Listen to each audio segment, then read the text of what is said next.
يا صقر.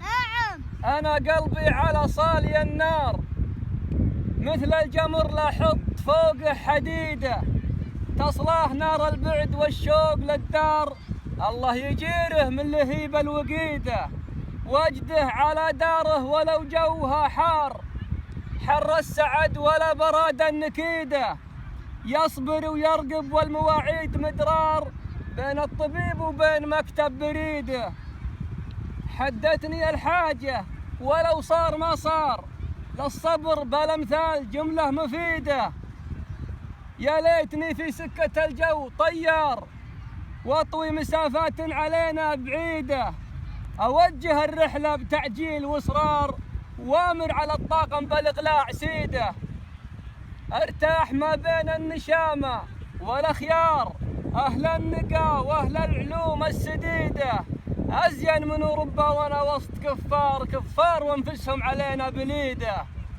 لو اني يستانس على وبل الامطار، وذوق خيرات البلاد العديدة، في ذمتي مال المسرات معيار، لو طوقوني في كنوز البديدة، للنفس فيما تطلبه حق وبصار، وانا مع نفسي على ما تريده، والله لو انهم خيروني واختار لاختار افارقها وفرصة سعيدة. الله الله، صح لسانك، صح لسانك. بدنك انت ويا صقر.